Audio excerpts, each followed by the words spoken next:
Today, we're going to look at magic cards that have the most potential. Cards that are very unique in design. And you know what? They're still waiting for their combo second. They're still waiting for some card in the future to finally break it. I'm going to start off with aggressive mining. This card still boggles my mind that it hasn't been broken. It hasn't been broken yet. Still sitting at like 52 cents.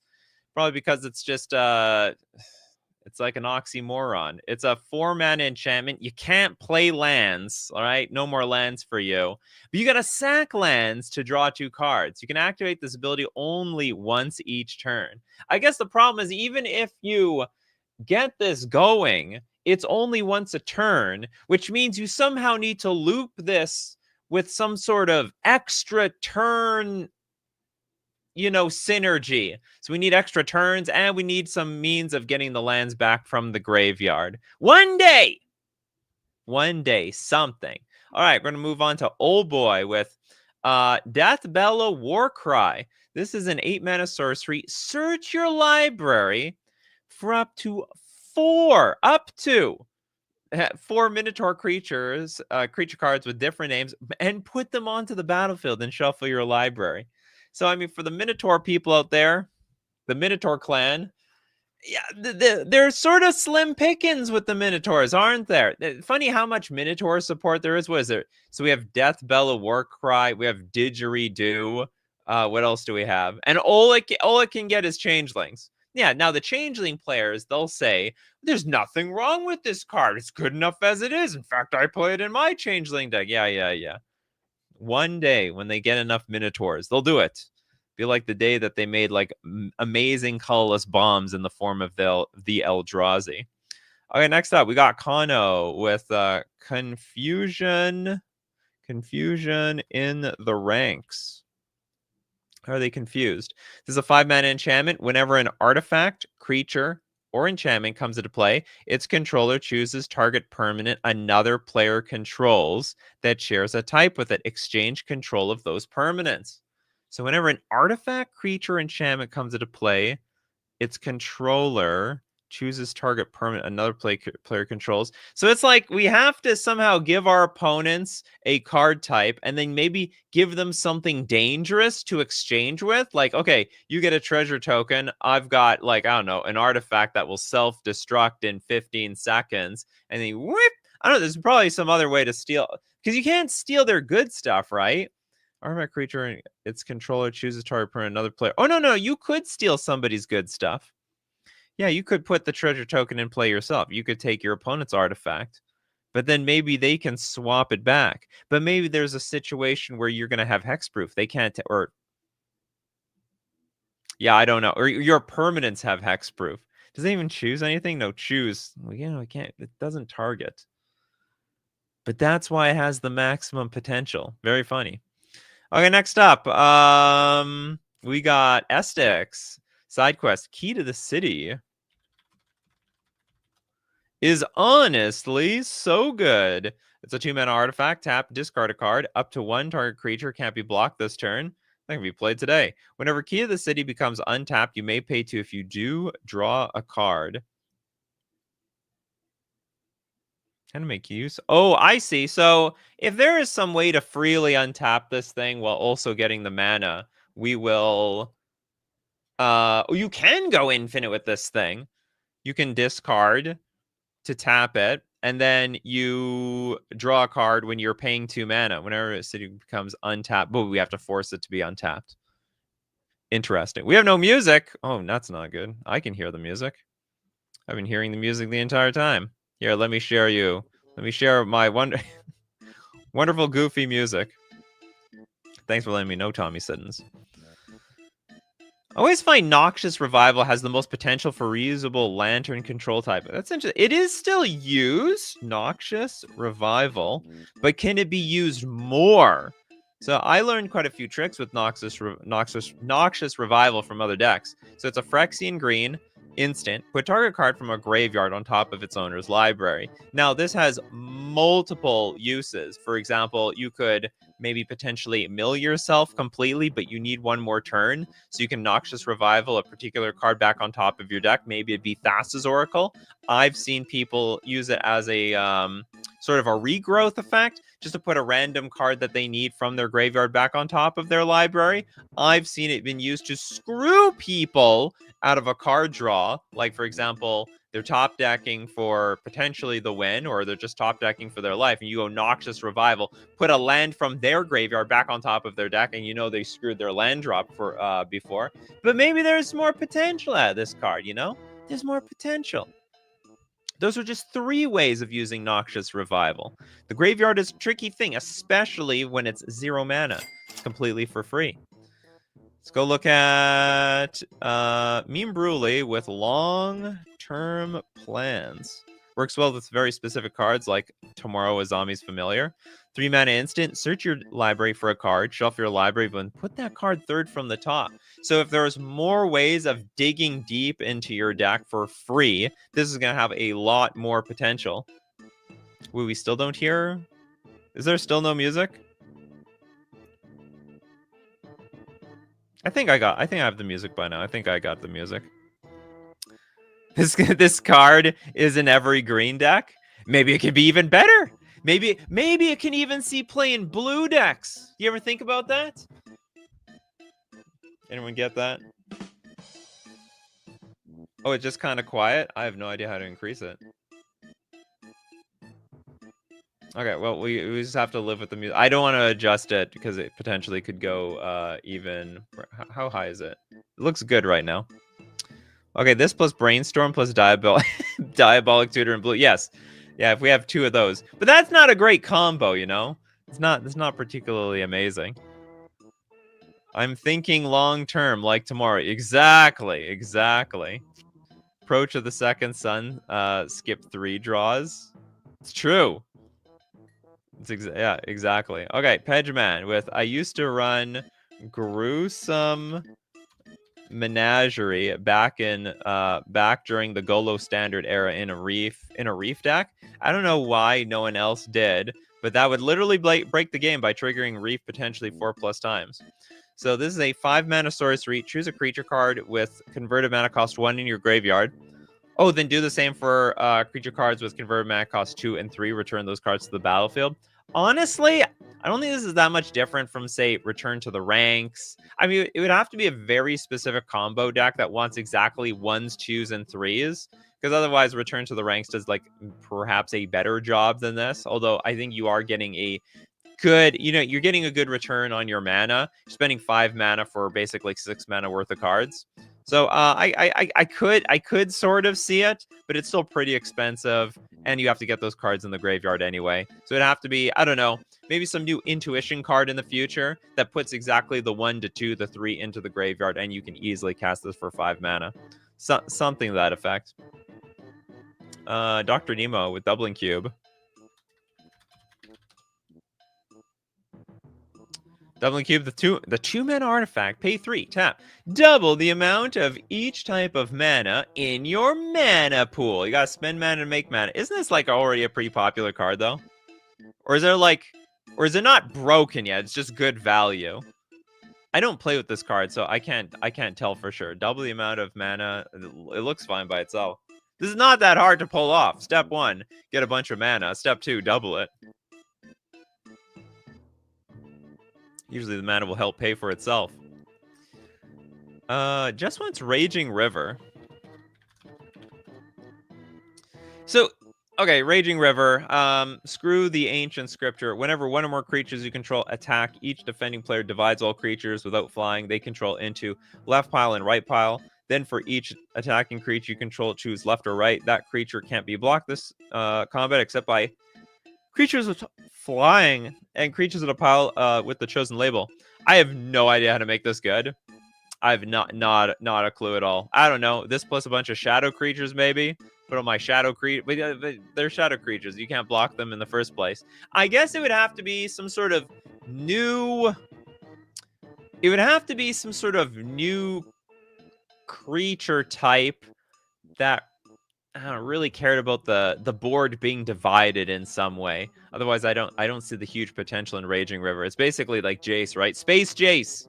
Space Jace didn't quite get there anyway. It's because all it does, it just separates the battlefields into 2 battlefields, right? So it's like battlefield divided by 2. We got half a battlefield. You know what Nikachu's calculator would say? We had 1 battlefield divided by 2. Now we have half of a battlefield. 2 battlefields each. I am with Mind Slicer. Mind Slicer, the 4-mana 4/3 horror. When Mind Slicer dies, each player discards their hand. So you think you have some sort of sack outlet where everyone dumps their hand, and then maybe whenever there's no cards in everybody's hand, that I could see that. I could see a mechanic in the future where if nobody has cards in hand, something happens. It's like super Hellbent. You know, we had Hellbent where only you have no cards in hand, but what if nobody has cards in hand? You get like a super bonus. That is actually possible. Mind Slicer, your time is coming somewhere deep in the future. Or maybe a not too distant future. We got Katri-san with Burnt Offering. It's probably good. I just can't figure out which deck to put it in. No, it's probably bad. It's probably very, very, very bad. But hey, every bad card, every great card was once terrible. It's a black interrupt. Sack a creature to add that creature's casting cost and any combination of red and or black mana to your mana pool. So the ultimate problem with a card like this is that you're not netting mana. What I mean by netting mana, you're not getting more mana than you spent originally. You spent 3 mana to get a creature in play, and then you're going to spend a black to get that. You're basically to recycle the 3 mana that you already sank into something else. So basically we have to get, I guess it could be for a deck with a bunch of ETBs. You know, you play a card, you get a lot of value. Maybe if they make more Persist or Undying cards that can like really turn this card on. So maybe there's some future potential in that way. I could see that possible. So maybe we need more Undying creatures, we need more Persist creatures, so that we lose the creature, but it comes back anyway, and we also get some mana out of it. A lot of mana, ideally.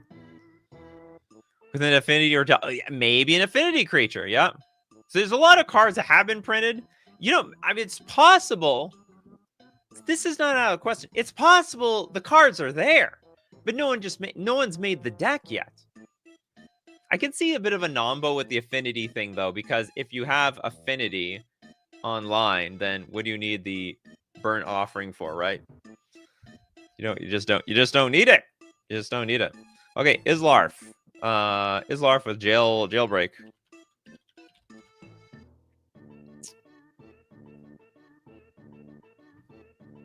Okay, we have a 2-mana sorcery. Return target permanent card in an opponent's graveyard to the battlefield under their control. When that permanent enters the battlefield, return up to 1 target permanent card with equal or less mana value from your graveyard to the battlefield. So I get to choose what you get back, and I also get something back too. This is a very weird Reanimator card. Biggest problem for this card is you depend on your opponent putting anything into the graveyard. I think that is the single largest problem for jailbreak. So maybe in some sort of maybe a dueling milling strategy. I have cards that mill you, I have cards that mill me, so I can force cards into the graveyard to jailbreak. And ideally, the card I'm bringing back onto the battlefield would be above and beyond more broken than what our opponent puts into the what our opponent puts onto the battlefield. Okay, next we have super chats. Starting with a dangerous one. Thank you very much. The Celestial Dawn or Portent. With Celestial Dawn. This is a 3-mana enchantment. Lands you control are plains. They probably already are. Non-land cards you own that aren't in play, spells you control, and non-land perms you control are white. You may spend white mana as though it were mana of any color. You may spend other mana as though it were mana of any color. Now, right off the bat, something really unique about this card is that it makes all the lands plains. It'd be even better if it said lands you control and lands that are in your hand and deck are plains as well. But that's okay. So lands are all plains. Which means you can play with a lot of utility lands, but it still counts as plains for other cards. So there's big potential with that. And also everything is white. Aren't in play. So it's basically sort of a Mycosynth lattice for white.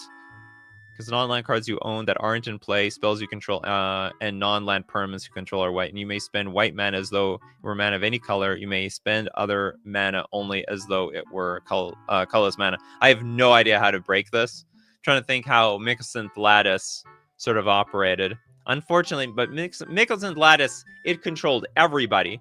So Lattice used to be one of those cards that had like basically did nothing, and then with Karn the Great Creator getting printed, and also Collector of now it does everything. So yeah, definitely has some potential. I can see it. Cool abilities. Old Boy says this was a crazy donate target under the old EDH rules. Back then you could only produce color mana of your commander's identity. Ah, interesting.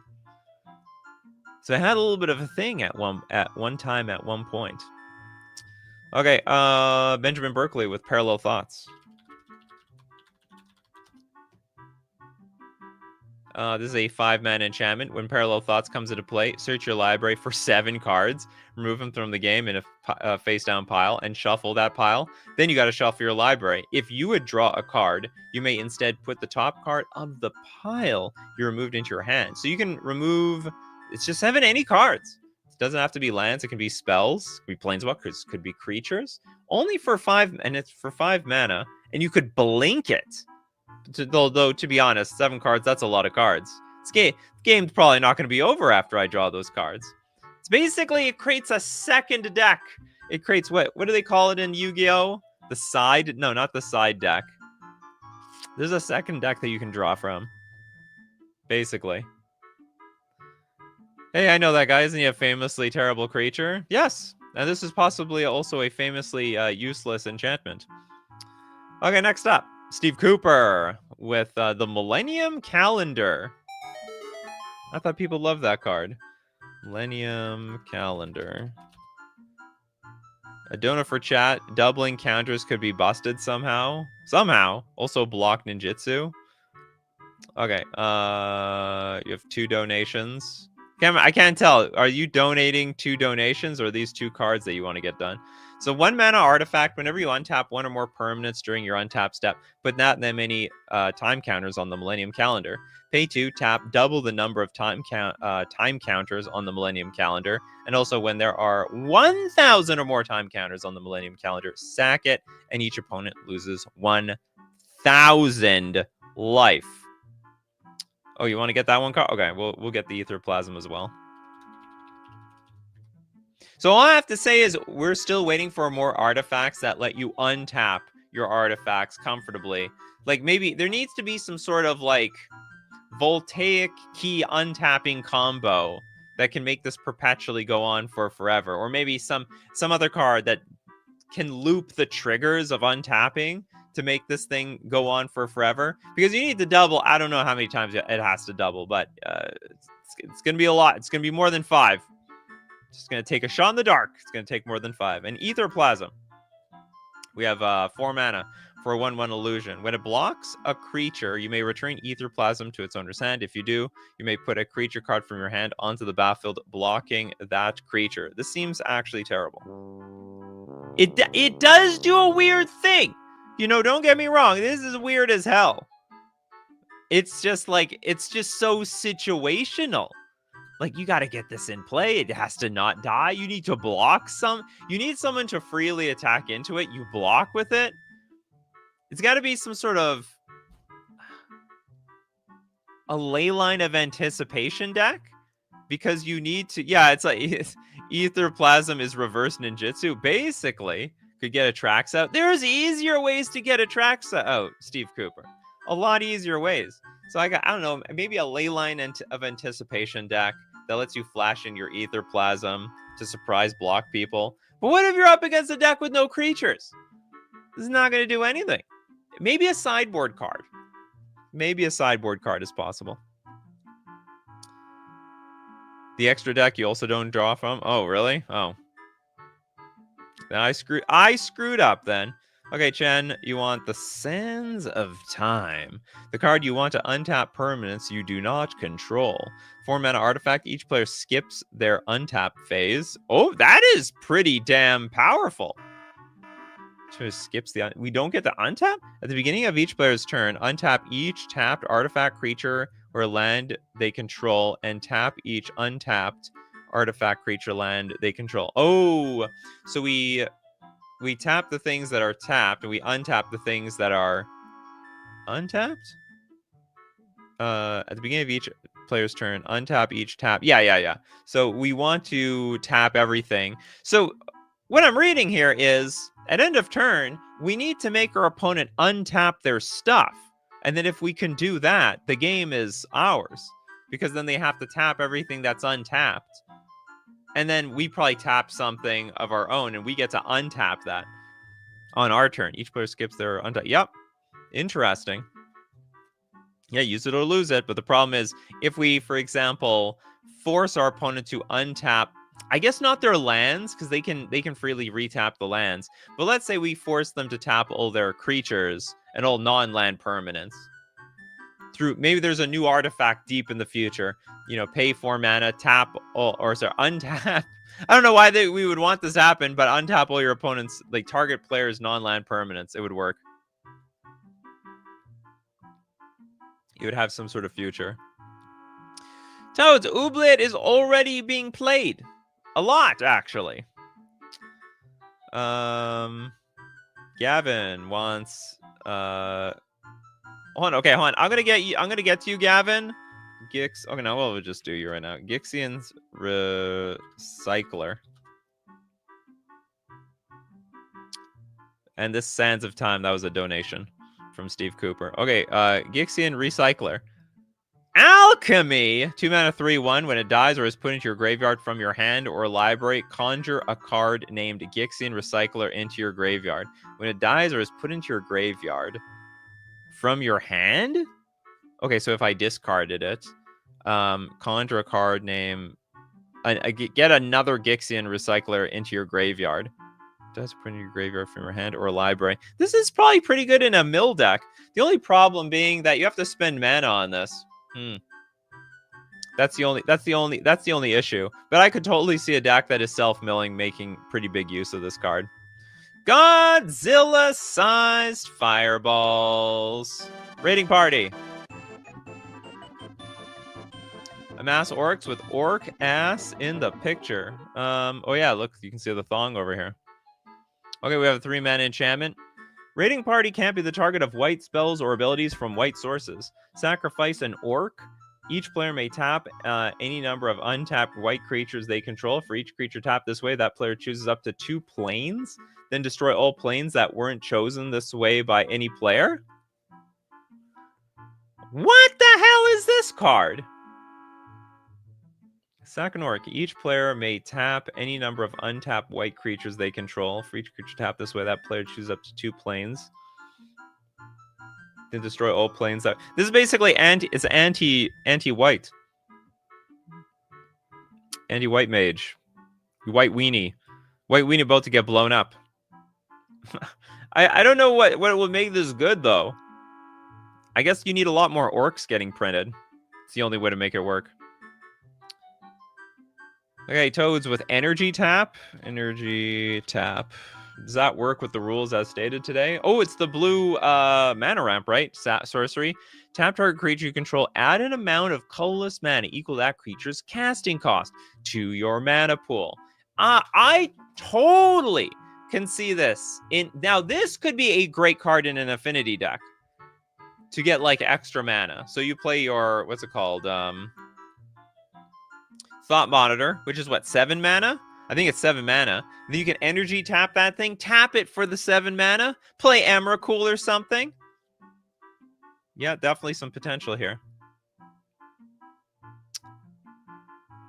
This orc plus donate that old white spells enchantment from earlier. Yeah, it's that maybe some of these old cards are going to combo with themselves. Okay, John, we got Pyromancer's Swath.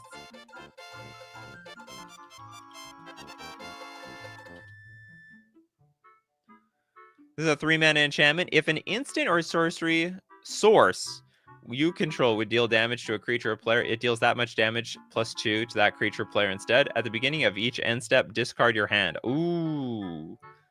That is a... So, this type of ability is like a very Tor brand-like ability. There's a lot of cards that, you know, if you deal damage, you deal that much more damage. The whole, at the beginning of your end step, discard your hand part, that's a little bit different. So if only there is...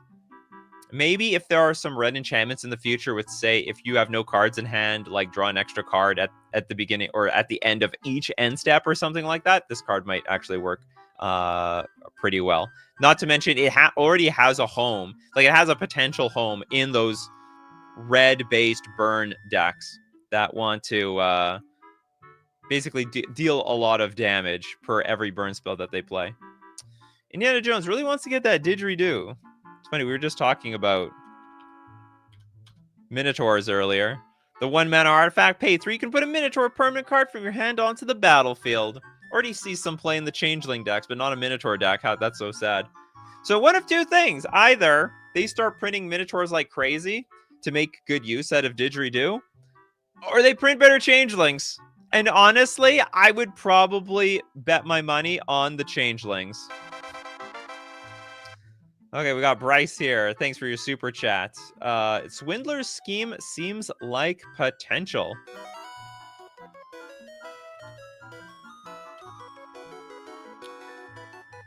Okay, we have a 3-mana enchantment. Whenever an opponent casts a spell from their hand, you may reveal the top card of your library. If it shares a card type with that spell, counter that spell, and that opponent may cast the revealed card without paying its mana cost? If an opponent casts a spell from their hand, you may reveal the top card of your library. If it shares a card type, we counter their spell, and the opponent may cast my spell? How does this work? So it has to be some combination of like Swindler's Scheme, Sensei's Divining Top, but then some other card that says your opponent can't cast your spells. So in the end, it is just like sort of a soft lock. But I don't know what card would combine. I mean, obviously, you know, Sensei's Divining Top and cantrips like, you know, Brainstorm and so on will work well with Swindler's Scheme. But we need like the one last missing piece is some card that says your opponent cannot control, cast, or play your cards or own your cards in any way. Jack says there are some good Minotaurs though, and overall there are 109 of them. Well, that is not a lot of cards, honestly. It's not a lot. It's not, in my opinion. Just a random mage with Illusions of Grandeur. It already got broken. Look at Tempting Worm. I love how Illusions of Grandeur was broken. 2 mana for a 5/5. When it comes into play, each opponent may put any number of artifact, creature, enchantments, and/or land cards from their hand into play. I have no idea how you're going to break this card. It's basically you're inviting your opponent to put the best stuff on the board. And you have a 5/5 for 2, which is actually weaker than like Tarmogoyf by most standards. But maybe what would that even look like? It'd be something like if an opponent, it has to be some sort of card like if a creature comes into play, if the opponent did not spend like mana on that card, it has to be returned back to their hand, or you gain control of it, or some crap like that. Easy, just have them discard first. But then probably this Tempting Worm doesn't do anything, right? Any number of, and it's any number. What a way to start chaos by playing Tempting Worm. That'd be crazy. I use Tempting Worm in my Volraz deck. It gives 5+1/+1 counters for 2 mana. That's great. Good for Tempting Worm. Okay, we're gonna look at more really weird Magic the Gathering cards that have big potential. All right, buy in now while they're like 50 cents or $1. But you know where to get them from? You get them from FusionGamingOnline.com, my favorite place to buy Magic the Gathering cards. Magic the Gathering Foundations is out. Oh, you can save the tax now in Canada. There's no no GST or HST. That's fantastic. And we also have the Deal of the Week.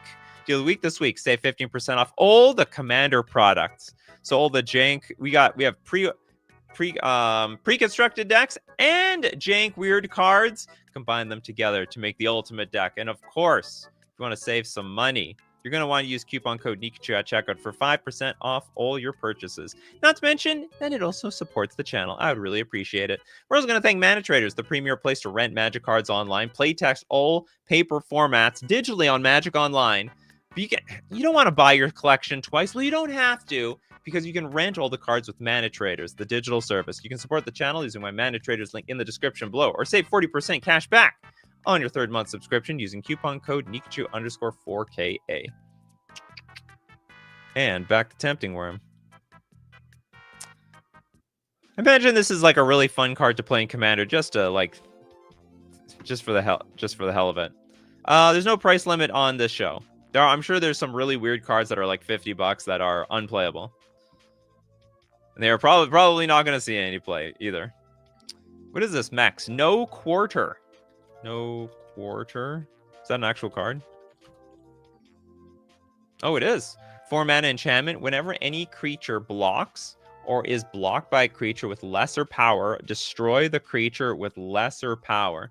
Whenever a creature blocks or is blocked. So maybe in the future, when there is some sort of artifact on the battlefield that will literally shrink the opponent's creatures, but just by the power, give, blocking creature gets -3, -0, or some crap like that. No Quarter might actually see some actual real play.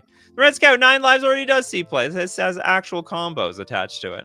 People love 9 lives. Evan with Citadel of Pain. 3 mana enchantment. At the end of each player's turn, Citadel of Pain deals X damage to that player, where X is the number of untapped lands they control. At the end of, and it's each player's turn. Again, if there is a card that forces our opponent to have untapped stuff, this might work out pretty well. You know what? Maybe if you combine this with cards like Propaganda, that also might work out as well. That might work, like preventing your opponent from actually attacking with their creatures and then start getting burned by their own crap. Might work out pretty well. Who do we have next? Crowcore Games with Marvin. Marvin actually just recently got broken. It's funny you mentioned this. I'm making a video on my main channel about combos. Marvin got broken by a Tree of Perdition. So, defender exchange target opponent's life total with this creature's toughness. This card won a regional championship because you have the activated abilities of Tree of Perdition, and so you can just tap it and exchange the opponent's life total for 2, because it has 2 toughness. Because that's what Tree of Perdition was fair at 13 toughness, but it's even more broken with Marvin with 2 toughness. So, yeah, that's right. So already broke. Pilla-Palla also is a combo card. Come on. We want cards that see close to no play. Or cards that are even more jank. Maybe it sees a little bit of play, but not too much play. The Fear of Change. Funny story. This card's ability randomly selects from all cards ever printed that meets the requirements. Chaos ensues. Really? Oh, it's an alchemy card. Of course. 2 mana for a 2/3 Nightmare. When this creature enters or dies, exile another card you control. Another creature you control. If you do, conjure a duplicate of a random creature card with mana value X onto the battlefield, where X is 2 plus the exiled creature's mana value. I think the only way that this card could even remotely be useful is if you have something set up in play where you can loop the dying, or I guess blink it perpetually until you've set up a board state where there's enough creatures in play. There's enough creatures in play with the abilities that you want to eventually win the game. But that's the only way. That's the only thing I can think of. Is this a real card? Relic of Legends? Relic of... Oh, this is a real card. 3 mana artifact. Pay to tap to add 1 mana of any color. Tap an untapped legendary creature you control to add 1 mana of any color.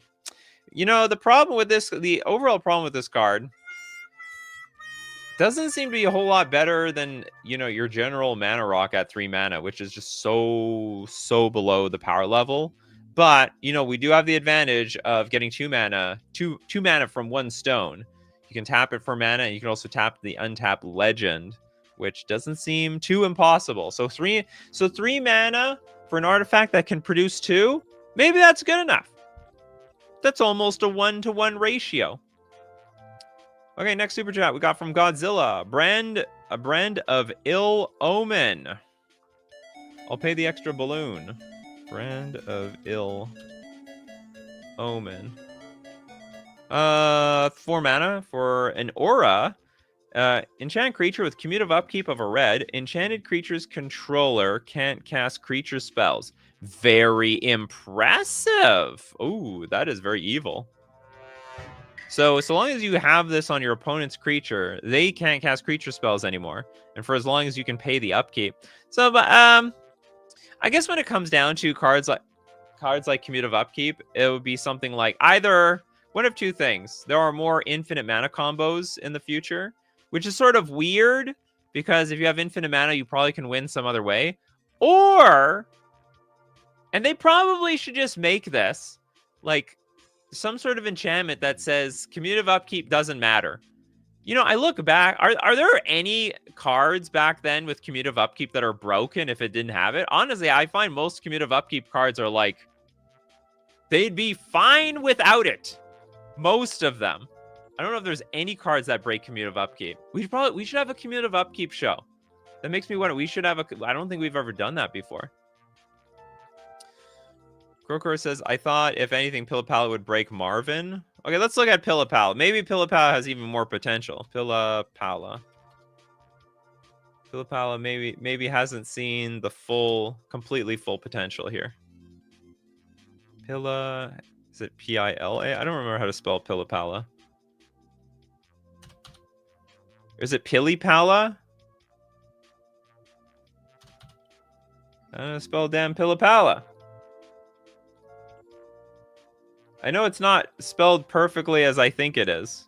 Somebody in the comments... Oh, there we go. I found it. Pillipala. 2 mana for a 1/1 flyer. Pay 2. Untap it to add 1 mana of any color to your mana pool.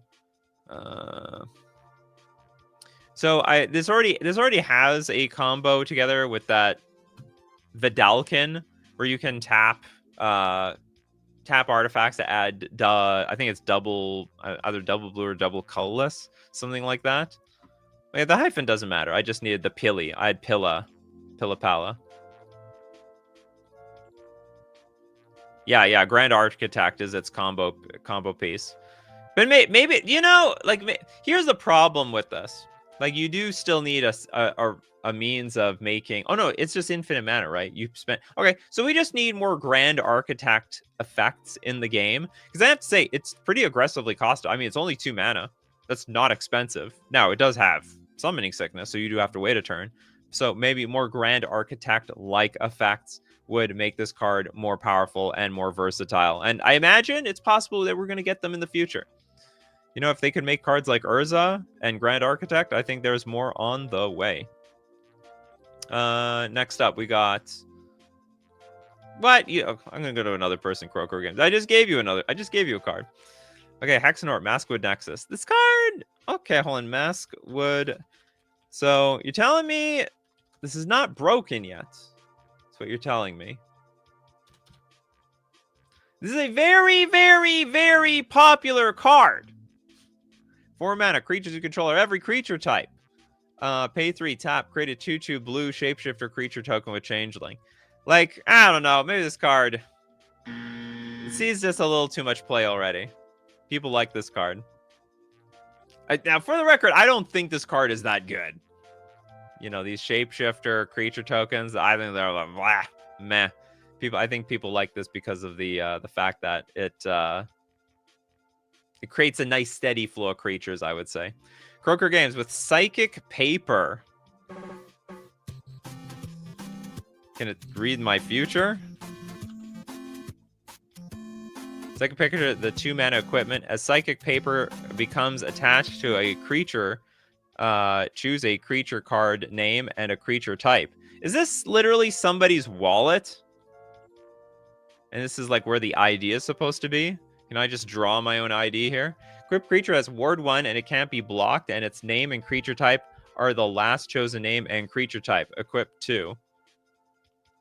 Becomes attached to a creature. Choose a creature and card name and creature type. Equipped creature has 1. It can't be blocked. How would we break this card? This is the psychic paper from Doctor Who. Doctor Who. Crow Games. I've never seen Doctor Who. I saw the Titanic episode because I was just wondering how the hell that could even be a thing. That's my extent of knowing Doctor Who. The paper shows what people want to see. Oh, it's a magical ID. Can I see it? Hey, I'm trying to get into the bar. I need to see your ID? Absolutely. Do I look good? Now okay, I'll admit, this is a pretty weird card. I have no idea how to make this good, though. But, okay, we have Ward 1. It can't be blocked. Its name and creature type are the last chosen name and creature type.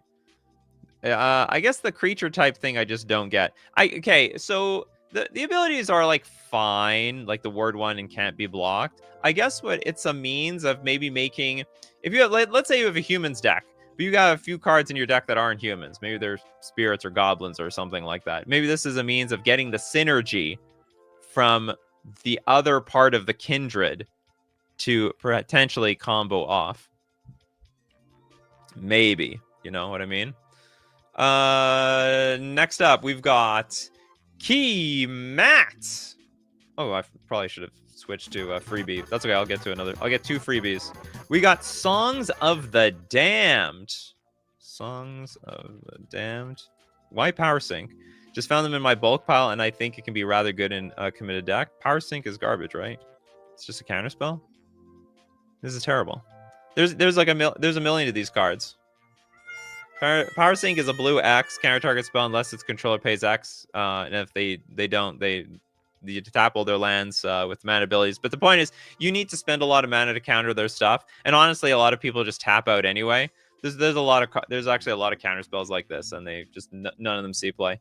Songs of the Damned, however, is a black instant. Add black for each creature card in your graveyard. Now that is interesting. That is potential.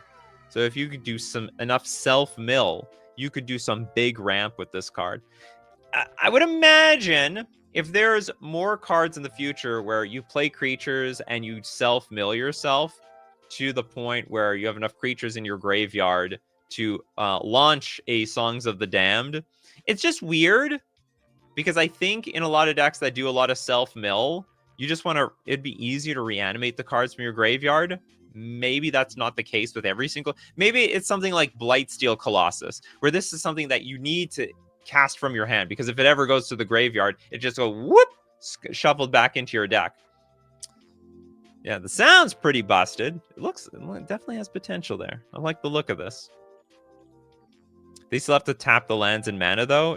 Well, no. If you're countering the card, they'll just use up the mana, or they're tapped out or something. It's not that big of a deal. Okay, Summer Mermaid Star with Adipose Offspring. 11 cents weird card. This is going to go crazy once we get some white alien support in Edges of Eternity. Fun fact, the Adipose are born by consuming body fat. What the hell? This looks like a custom Magic the Gathering card. That's what it looks like from my perspective. 4 mana for a 2/2. It is an alien. E.T. Go Home. Emerge for 6 mana. Then Adipose Offspring enters the battlefield, when it enters the battlefield, create a 2/2 white alien creature token. If Adipose Offspring's emerge cost was paid, instead create X of those tokens, where X is the sacrifice creature's toughness. Okay, so you're saying like this needs to be in an alien deck. That's the only reasonable way to get a good payoff with this. And so when there are more alien cards, we need more. How many aliens are in this game? Probably not that many. But when we get enough alien cards, when we go back to space with Jace, Adipose Offspring probably has some big potential out there. Okay, less than. With Zinnia Valley's Voice. Offspring for everything. Gotta be broken eventually. For 3 mana only, a 3 mana 1/3 flyer. Gets +X/+0, where X is the number of other creatures you control with base power 1. Can't really pull that off with humility. Creature spells you cast have Offspring 2. How you want to break this card? Gotta be broken eventually. How? How are we doing this, Coffee Crew? It's an interesting idea, but I just don't know how it's done. Gets plus X plus or X the number of... I mean, I guess we just need more really good creatures that have 1 power. Maybe this is for prowess decks? Yeah, I mean, there's a lot of... There's cards like, you know, Monster Swift Spear, Soulscar Mage,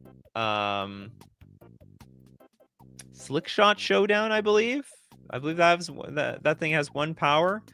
Where, you know, they have they have more potential as you cast spells, but they come into play very, very small creatures. Maybe that's the future for Zanaya when enough of those 1 power creatures are printed. Farg! Thanks so much for your super chat. Not a Magic player, but love hearing about the cards and mechanics. Donation for a rando in chat. Thanks so much, Farg. Amazing. I'm really surprised how many non-Magic players watch my channel. Let's give it to Blaze. Blazets with Dash Hopes. That's the black counter spell, I think? Yeah, black, instant. When you play Dash Hopes, any player can pay 5 life. And if they do counter Dash Hopes, counter target spell. The problem with cards like Dash Hopes... So first, okay, Dash Hopes is a weird card, but it's weird in a bad way. The problem with Dash Hopes is that you always give your opponent the choice. So it have to be some situation where they have no choice. Or, oh, I got it. It's got to be some situation where the opponent can't pay life. They're not allowed to. Then maybe in that situation, Dash Hopes becomes better. But honestly, here's the problem. The upside is just not even that good. 2 mana to counter a spell. You know, it's pretty mid by 2025 if you get my drift. Pretty mid, if you ask me. Oh, I like this one from the Big Squig, permeating mass. I'm surprised this card doesn't see more play as it is. It's a green 1/3 spirit, and whenever it deals combat damage to a creature, that creature becomes a permeating mass. Like it's a great blocker. Doesn't quite have death touch, but then, like, you know, it sort of can infect the creatures all over the battlefield. It deals combat damage to a creature. Maybe you have to put lure on it or something. Anyway, I don't know how to make this card good. Or yeah, maybe you have to lure or like get creatures to get your opponents to attack you with their largest creature, or force them to block with permeating mass. Maybe because of combat damage. That's fine. Like the permeating mass can die so long as the opponent's creature still gets damaged by it at all. It should work. Okay, next up, Dennis with Ormos. Archive Keeper. This is a 6 mana 5/5 flyer. If you would draw a card while your library has no cards in it, instead put 5 +1/+1 counters on Ormos, Archive Keeper. Okay. Then 3 mana, discard 3 cards with different names, draw 5 cards. Okay. So I'll tell you what. I think the only thing holding this card back is its mana cost. I bet that's the only thing holding it back. So there needs to be some sort of Sphinx reduction in the future, or more Sapphire medallions, more Sapphire medallion-like effects or maybe like a super Sapphire medallion. Like, why don't they make like the medallions, but it costs 2 less for each card that costs 6 or more? Imagine that, people. So it's not going to make cheap spells super cheap, but it's going to make expensive spells reasonable. Maybe in that world, Ormos becomes a more playable, much more playable card. Blackbird with Chitinous Crawler. Chitinous crawling away. What's with all the alchemy cards today? This is like our 3rd alchemy card. 4 mana for a 4/4 insect horror. At the beginning of combat on your turn, choose target creature card in your graveyard. Conjure a duplicate of it into your graveyard. Descend 8. Exile a permanent card from your graveyard. You can play it. Oh, I see. Okay. And then activate only as a sorcery and only if there are 8 or more permanent cards in your graveyard. I don't know what to say. These cards only look weird because they're alchemy, but like in alchemy, this is just Tuesday to them, all right? It's just another Tuesday. No big deal to them.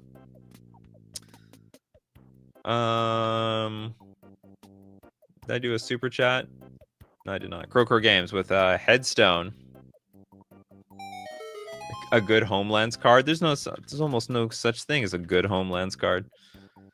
Headstone is a 2-mana instant. Remove from the game target card in any graveyard. Draw a card at the beginning of the next turn's upkeep.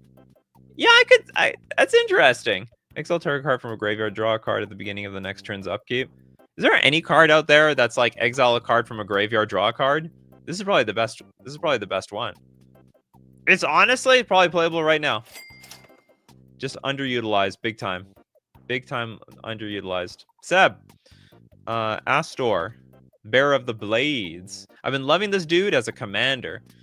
4 mana for a human warrior. It's a 4/4. When Astor enters the battlefield, look at the top 7 cards of your library. You may reveal an equipment or vehicle card from among them and put it into your hand. Put the rest on the bottom of your library in a random order. Equipment you control have equip 1.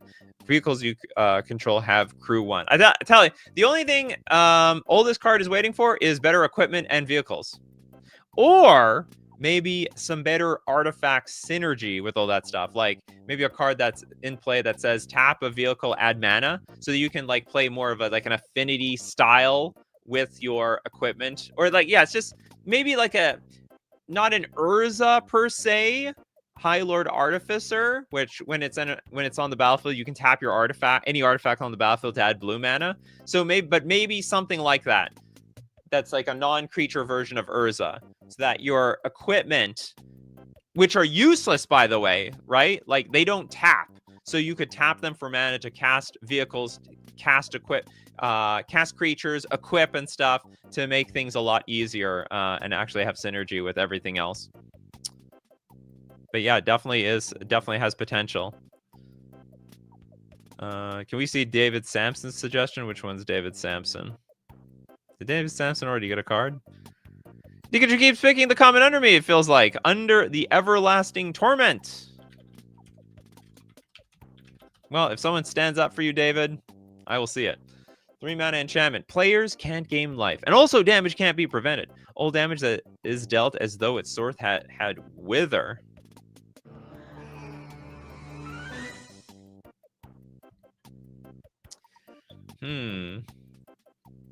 A source with wither deals damage to a creature in the form of -1/-1 counters.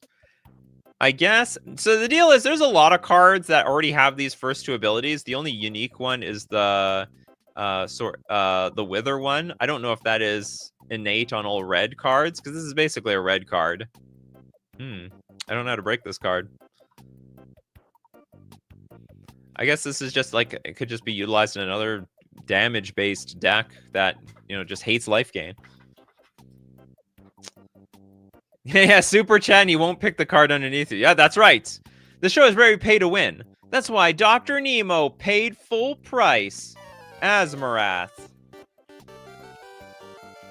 The Lustrous. Asma. Okay, I'm gonna look up the Lustrous. Asmareth, Dr. Nemo. Asmareth. This is a 6 mana 6/6 dragon. It sort of looks like a digital dragon to me. It's a flyer. Whenever another permanent enters the battlefield under your control, look at the top card of your library. If it shares a card type with that permanent, you may reveal that card and put it into your hand. That seems like great value. Actually looks like really, really, really good value.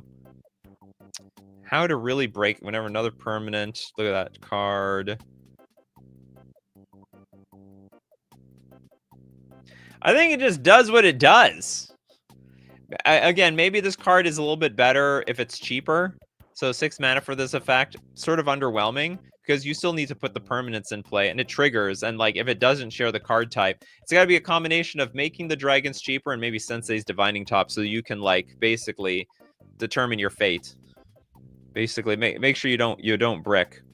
Surefire Selves with Null Profusion. Cool art. 6 mana for an enchantment. Skip your draw step. Whenever you play a card You draw a card. Your maximum hand size is 2. Ooh.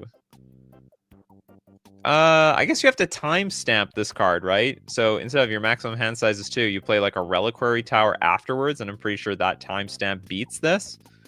You don't draw a card anymore, but you do have to make sure whenever you play a card, draw a card. Just have to make sure you keep playing cards. And so you need enough effects in your deck that can increase your maximum hand size, because this maximum hand size is very likely to lock you out. Or there's some sort of card out there that can adjust, like change the context of the card, like maximum hand size is 20 or something like that. It sounds like an unstable mechanic, but like, hear me out. There are definitely a lot of cards out there that can, blue cards though, that can adjust the text on cards. Spellbook, well, spellbook, it might be a little clunky. Things like Reliquary Tower, they're like really cheap and free. Dinklebag, do we do Master of Cruelties? 5 mana for the 1/4 first strike. Death touch. Can only attack alone. It's okay. I only need one attacker. The Master of Cruelties. And when it attacks a player and isn't blocked, that player's life total becomes 1. Master of Cruelties assigns no combat damage this combat. I can totally see this being a card if it can be combined with other creatures that force the opponent to attack, and so therefore they have no blockers, and they're just always open. Or a card that says like all your creatures are unblockable, or that's probably it, right? Attacks and a player isn't blocked, that player's life total becomes 1. And also you have to have some sort of like pinger. Probably the pinging isn't necessary. You'll definitely kill them after that. Works with Whisper Silk Cloak. Yeah, definitely can. I think the idea is like you don't want to be playing with Whisper Silk Cloak because those cards are so crappy. So you need we need more Rakdos creatures that clear the way or like prevent the opponent from blocking somehow. Even though that's not, it's not really a red or black thing. Maybe it gives them Skulk or something, I can't remember. If they can, I can only be blocked by equal or lesser power or something to that effect. The Angel Commander that puts Master into play tapped and attacking. I don't know which one that was. Sorry, I don't know which one that is. Crowcore Games with Eartha Joe, Frontier Mentor. Is amazing with the Jolly Balloon Man in Commander, but I wonder if it's good enough in other formats. The 4-mana 2/4 Core Advisor. When Eartha Joe, Frontier Mentor, enters the battlefield, create a 1/1 red mercenary creature token with tap. Target creature you control gets +1/+0 until end of turn. Activate only as a sorcery. Whenever you activate an ability that targets a creature or player, copy that ability. You may choose new targets for the copy. Enters the battlefield, create that many 1/1 red mercenary creature tokens. They have tap, target creature you control gets +1/+0 until end of turn. So it needs to be some sort of weird deck. I think the problem with these Boros decks, maybe not. Maybe that's not true. Basically, you need more activated abilities. You need more activated abilities. You need to be our activated ability deck. Yeah, of course. You want to double your abilities. Okay, who can get one? Who gets one more freebie one before it's gonna be super chats or us? Who didn't get a card yet today? Can't tell if anyone got screwed. I don't think Christopher B got a card, strangely enough. The Conspiracy Unraveler. 7 mana for a 6/6 Sphinx Detective. Oh man, I don't want to be interrogated by this. Flying, you may collect evidence 10 rather than pay the mana cost for spells that you cast. Ooh, to collect evidence 10, exile cards with total mana value 10 or greater from your graveyard. So you get to play some cards for free, but not that many, because you cannot play too many. Like, let's say you're playing Commander, you have 99 cards, so you can technically only play 9 cards at most. Oh, sorry. It's not collect evidence, exile card, total mana value 10 or greater, not cards. I get that confused sometimes with Delve. Yeah, I could see that. I could see that having a lot of potential in the future. Only only problem is you probably need to collect evidence this thing into play somehow. Christopher B says your dedication to posting cards every show is inspiring. Not just posting regular cards. Christopher B like posts like half of Scryfall. Okay, time for all the super chats. Starting with Jack Solaris. Tainted Remedy. Meant to punish life gain decks, I think, but I made this silly burn deck with target player gains life cards like Healing Leaves. Okay, what do we got? What's going on here? Tainted Remedy, the 3-mana enchantment. If an opponent would gain life, that player loses that much life instead. Okay, that card sees a lot of play. There's a lot of if the opponent would gain life, that player loses that much life. So instead, oh no, maybe that doesn't see a whole lot of play. I think this is one of those cards. Yeah, I mean, this card's definitely waiting for some moment so you can give your opponent a bunch of life. I think the deal is there needs to be some sort of cards with ETBs, and you get the option to either target player can gain X life, or target player loses X life, or target player gains X life. So you can choose to throw it at your opponent. And we have Healing Leaves for a green instant. Choose one. Target player gains 3 life. Oh, there's so many better ways to gain life, but yeah. So you're going to use that to deal damage. So we need a world where, like, I don't know, a creature enters the battlefield or dies, and a creature triggers to say, like, target player gains life. So you can gain the life, or your opponent can gain the life. Which then, in that case, they lose the life. Goblin Grundle with Mirror Incubator. You like the Mirror Incubator? The clown car of the mirror. Yeah, I know. That makes a lot of mirrors. It's the Mirror Factory. 6-mana artifact, pay 6, tap, Mirror Incubator. Search your library for any number of artifact cards, remove them from the game, then put that many 1/1 Mirror artifact creature tokens into play, then shuffle your library. I'd imagine the day we can pretty comfortably play cards from exile is when this card is going to get a huge boost. It's not today, maybe not tomorrow, but someday. And that will... I'm not going to even say it's going to break the card, but it's going to make it so much more playable if we can start using the exile zone like formerly we used the graveyard. It's going to be a while, though. Benovsky with press random on random card on Scryfall. Hope that it's cool. What? Random card. Does that work? I didn't get a random card. Oh, hold on. It's where do you get the random card? I think at the beginning. Oh wait, random card. We get Norn's Annex. It actually might be a weird card. Okay, this is a 3-mana Phyrexian artifact. Creatures can't attack you or a planeswalker you control unless their controller pays Phyrexian for each of those creatures. Creatures can't attack you or planeswalkers unless they pay Phyrexian for each of those creatures. Interesting. Against a non-white deck, they're really screwed. They're going to be paying a lot of they're going to pay a lot of life. They have to, right? Yeah, they got to pay like 2 life for each creature they want to attack with. It could be serious. This could be a serious amount of life. You can get this out on turn 3. Great with Ghostly Prison. Yeah, just to add on the taxing effect. So what do we need with this? Creatures can't attack you or planeswalker unless they controller pays. Maybe this in combination with just... Maybe we just need like more Ghostly Prison like cards to help combine with it to make it more useful. Next up, Chen with the Search for Survivors.